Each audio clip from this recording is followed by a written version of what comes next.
This is incredible breaking information that we've never had before. Incredible insight.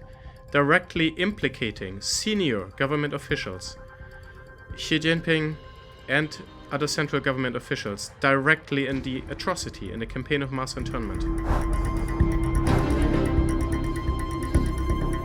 There are kids, they are innocent, such innocent boys, 14 years old. They are deserve to live as a human being.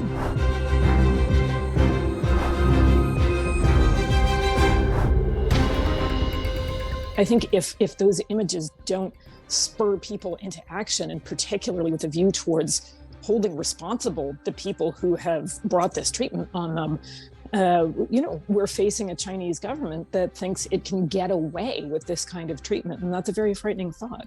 العديد من الوثائق التي تتحدث عن حقوق الإنسان في إقليم شينجيانغ تم تسريبها تباعاً منذ العام 2017 وحتى العام 2021، وذلك عبر منظمات حقوقية دولية ووسائل إعلامية عديدة. تلك التسريبات شملت مقابلات مع أشخاص وصحفيين كانوا مقيمين في شينجيانغ وباتوا اليوم في المنفى، إضافة إلى تحليلات وصور تم التقاطها عبر الأقمار الاصطناعية لمعسكرات الاعتقال التي كانت تتوسع بين الحين والآخر. تلك تسريبات سابقة، لكن ما نشاهده اليوم هو التسريب الأكبر والأعظم والأكثر نوعية. فماذا جاء في ملفات شرطة شينجيانغ؟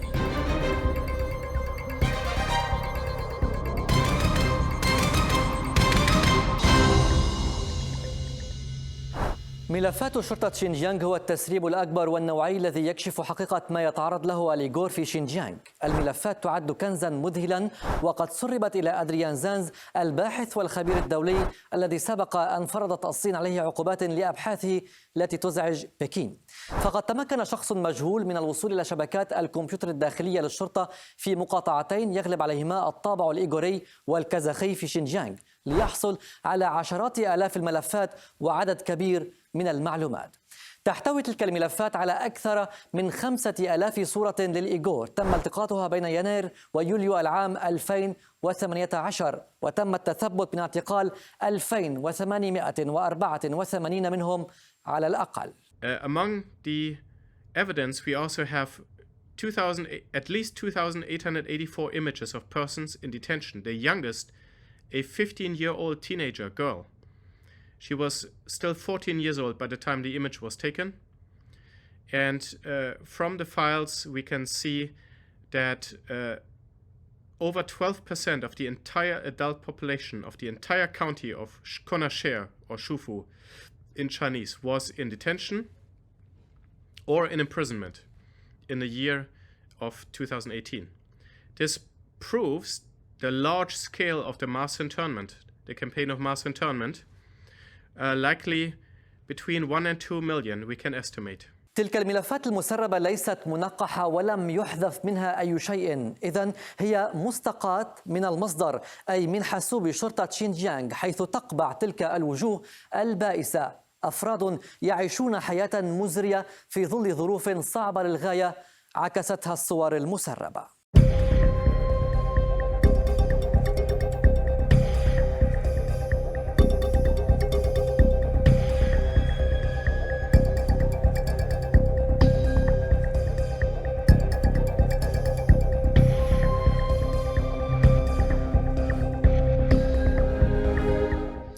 هذه المعتقلة الأصغر تدعى رحيل عمر. كانت رحيل تبلغ من العمر 15 عاما فقط عندما تم اعتقالها.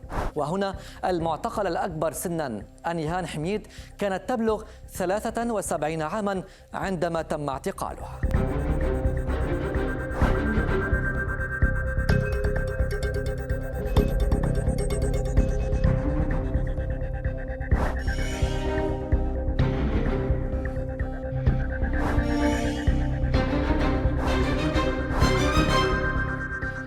أيضا تحتوي ملفات شرطة شينجيانغ على مجموعة أخرى من الصور الفريدة من نوعها التي تسلط الضوء بشكل أكبر على مستويات السيطرة الجسدية التي يتعرض لها الإيغور في محاولة لإعادة هندسة هويتهم بالقوة. تلك الصور تظهر ما يبدو أنها تدريبات لإخضاع المعتقلين باستخدام القوة والإخضاع وأساليب التلقين والترهيب والتهديد. فعلى سبيل المثال بعض الصور تظهر حراسا يحملون الهراوات ويقفون إلى جانب المعتقلين الذين تظهر على وجوههم علامات الخوف وعدم الراحة، ما يدحض مزاعم الصين التي لا تتوقف عن القول إن المعسكرات تلك هي مدارس مهنية. These data points speak broadly to the fact that those put into re-education camps would have been very large in size. We are talking million figures. So again, estimates of 1 to 2 million are basically supported by this evidence. Now, it's for the first time that we have image material, images from inside of camps showing detainees singing, showing them standing, sitting, showing them being handcuffed, put into a tiger chair. In one of the police drills, detainees are put into a tiger chair, which witnesses and human rights groups say are used for torture. Now that's quite a drastic thing. It is the first time, we've never seen an image from Xinjiang where somebody, a camp detainee, is put in a tiger chair. يوضح زانزلي أخبار الآن أن الملفات تشمل أيضا خطابات سرية لكبار المسؤولين الصينيين، كتيبات الشرطة الداخلية ومعلومات الموظفين، تفاصيل اعتقال أكثر من 20,000 من الإيغور، وصور فوتوغرافية من مواقع حساسة للغاية. ذلك التسريب الكبير هذا يكشف كيف تقف بكين وراء كل الفظائع والجرائم في شينجيانغ بحق أقلية الإيغور. تشاو كيتشي وزير الأمن الصيني العام وجد له خطاب يحمل طابع السرية ألقاه في زيارة إلى شينجيانغ في يونيو العام 2018، وأشار في هذا الخطاب إلى أن مليوني شخص على الأقل مصابون بالفكر المتطرف في جنوب شينجيانغ وحدها. في خطابه ذكر الوزير الصيني بشكل واضح ومتكرر الرئيس الصيني شي جين بينغ على أنه أصل السياسات التي يتم تطبيقها على الإيغور في شينجيانغ. ففي الخطاب الذي امتد على 10 صفحات باللغة الإنجليزية ذكر الرئيس الصيني 14 مرة بلقبه في الحزب الشيوعي الصيني أي الأمين العام. مطلع خطاب تشاو يقول إنه تمت الموافقة على زيارة الدراسة الاستقصائية إلى شينجيانغ من قبل الأمين العام شي جين بينغ ورئيس الوزراء لي تشيجيانغ، ما يعكس بشكل كامل الأهمية الكبيرة والقلق والدعم من اللجنة المركزية للحزب الشيوعي الصيني مع الرفيق شي جين بينغ في صميمها للعمل في شينجيانغ وفق ما جاء في الخطاب. ويتابع تشاو أن الغرض من زيارة الدراسة الاستقصائية هو تنفيذ استراتيجية الأمين العام شي جين بينغ أي الرئيس الصيني لحكم شينجيانغ والتعليمات المهمة التي صدرت في 6 من يناير من أجل تعزيز مكافحة الإرهاب لتنفيذ الممارسات الجيدة لمكافحة التطرف والاستقرار في شينجيانغ. Zhao Keji's internal speech has a special stamp on it marked classified, secret. And in there, it's not surprising that the speech is marked secret because he says Xi Jinping himself knew about the mass internment, and upon hearing that the camps are overcrowded because there's too many people in the camps, he said, we need more guards, we need more prison guards, we need more police, we need more camps, and we need to enlarge the existing camps. And that's what we saw. Camp construction increased dramatically. It also says that Beijing will support Xinjiang and pay for the high expenses of the re-education camps. This is incredible breaking information that we've never had before. Incredible insight. Directly implicating senior government officials, Xi Jinping and other central government officials directly in the atrocity in the campaign of mass internment. تحتوي الملفات أيضا على خطاب سري آخر ألقاه في العام 2017 تشين تشوانغو الذي كان سكرتير الحزب الشيوعي آنذاك. يقول فيه لكبار الكوادر العسكرية والشرطة إنه قد لا تكون إعادة التثقيف ل5 سنوات كافية، فالاحتجاز مستمر طالما استمر أي من الإيغور في الشعور بالولاء للهوية أو الإيمان بالقوة نفسها. إذن توفر تلك الوثائق بعضا من أقوى الأدلة حتى الآن على سياسة تستهدف أي تعبير عن هوية الإيغور أو ثقافتهم أو ديانتهم، بتعليمات تمتد حتى الرئيس الصيني، وتظهر تعليمات سياسة إطلاق النار على كل من يحاول الهروب من تلك المعسكرات. We have speeches from Shīngiāng in the material, internal speeches where he's very direct and he says, arresting Uyghurs, especially from overseas, treat them like hardened criminals. Cuff them, shackle them, put on blindfolds. And if they try to escape, even if they make a few steps, go and shoot them. You have the authority to do so, don't you? Don't be finicky, don't be weak, basically. And he says, if those from 2000, he's surprised that during the 2009 riots in Urumqi, the police didn't open fire on demonstrators. He said, if people move against the authorities, you're to open fire, first kill, then report. So don't waste your time, open fire, and then you can report back. The police instructions for internment camp computers, they show in watchtowers they're using sniper rifles and machine guns. The police has large clubs, and the image material, of course, proves how the security drills are being executed, how it's working out.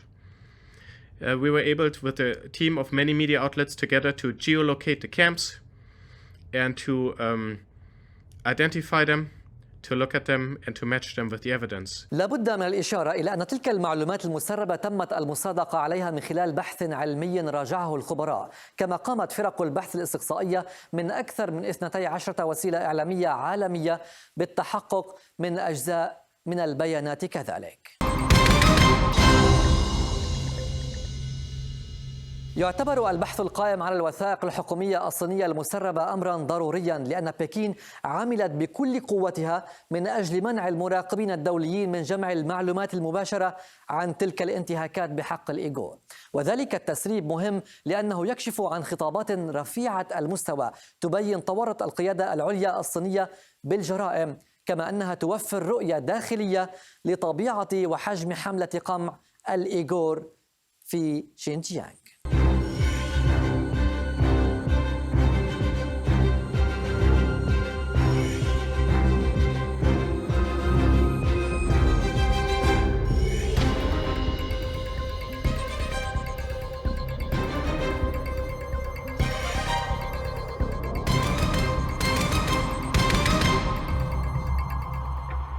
سئل الإيغور الذين يعيشون في المنفى عن أسماء وأرقام هويات أقاربهم المفقودين في شينجيانغ، وقد تم اكتشاف تطابقات متعددة في البيانات التي ذكرت، ما يوفر دليلا ثابتا على أن المعلومات تحتوي على أشخاص حقيقيين.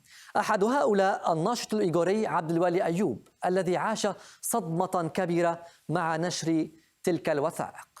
I looked through the pictures and I found my primary school teacher. Her name is Tajul Abdurasul. Yeah, in that age and stayed in the camp because I was in the camp. I know it is really hard for, especially for those senior citizens, to old people. It's really hard because you have to get up in the morning at like Chinese, like Beijing time at 6 o'clock, like Uyghur time, it's 4 o'clock in the morning. And after 1.5 hours, you have to sit like 12 to 14 hours. في حديثه لأخبار الآن بالكاد تمكن أيوب من منع دموعه، قائلا إن هؤلاء يستحقون حياة كريمة وأفضل.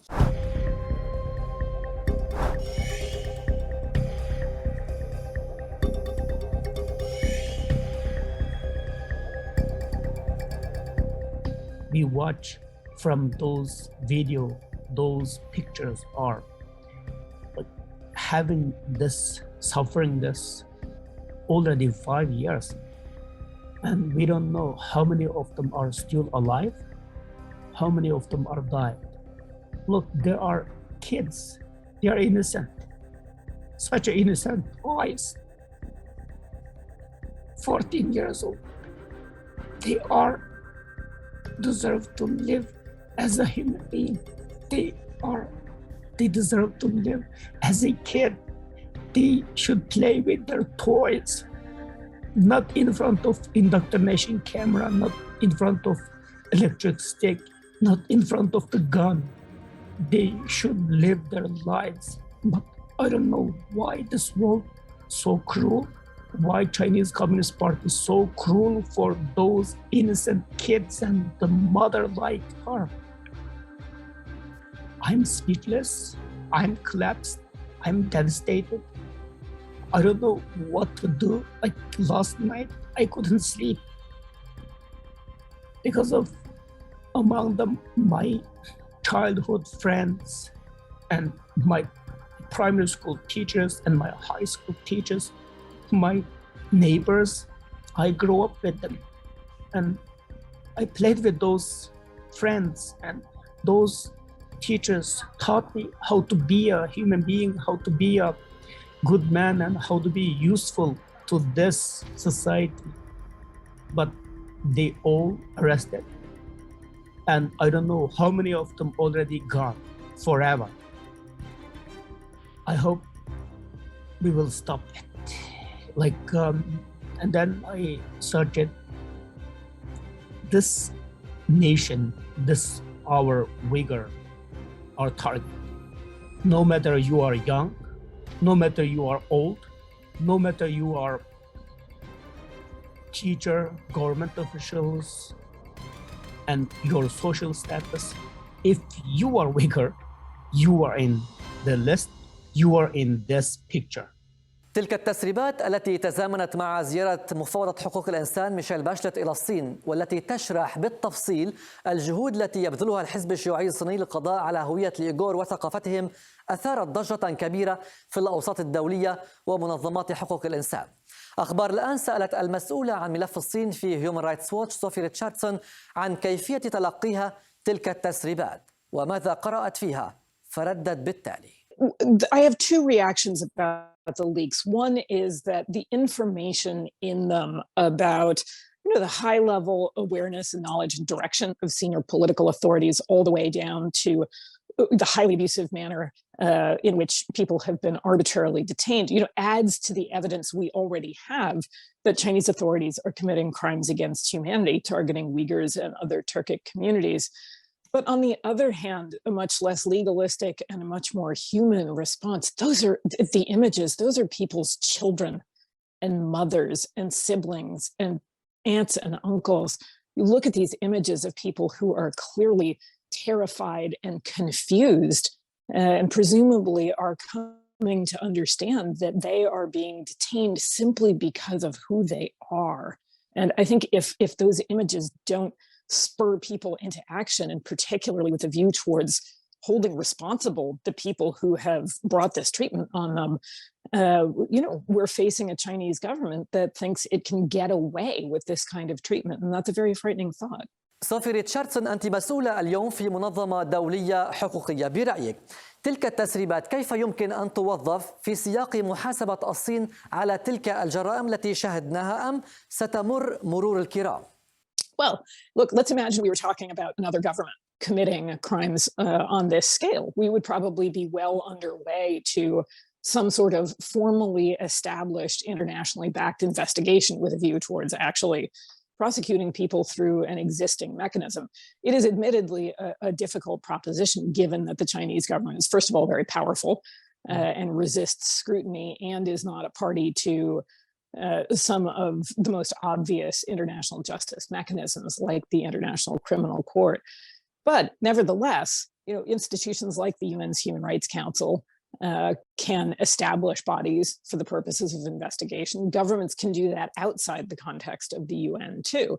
They can also, on an individual basis, pursue investigations and prosecutions of individuals in their own countries. And we've also seen a number of governments, rightly in our view, impose targeted sanctions on individuals who are credibly alleged to be complicit in these atrocity crimes. So there are a series of steps that governments can take, and we urge them now more than ever in the face of this leak and of this highly constrained visit by the world's leading human rights diplomat to act in the interests of victims and survivors.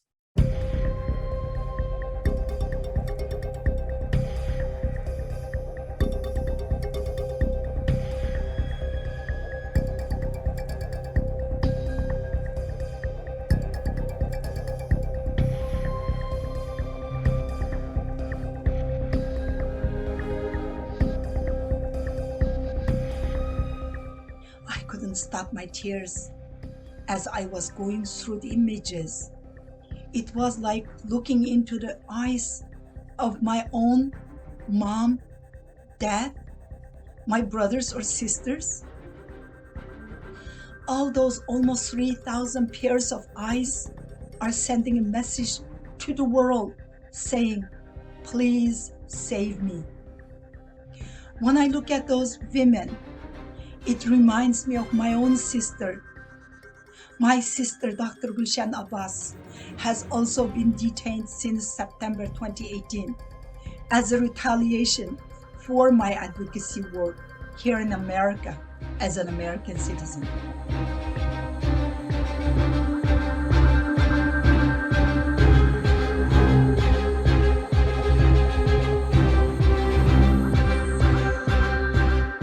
Give a voice to my sister, Dr. Gulshan Abbas, ending all of the Uyghur Muslims suffering under China's brutality.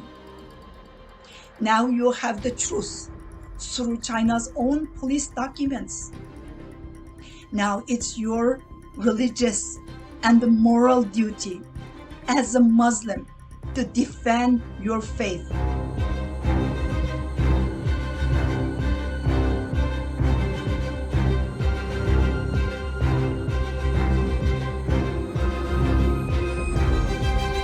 The Xinjiang police files have given the world a deeper look inside China's brutal genocide against Uyghur Muslims.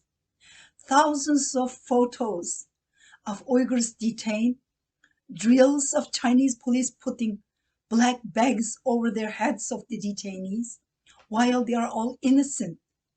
Their only crimes are being Muslims and Uyghurs. This was just the tip of the iceberg.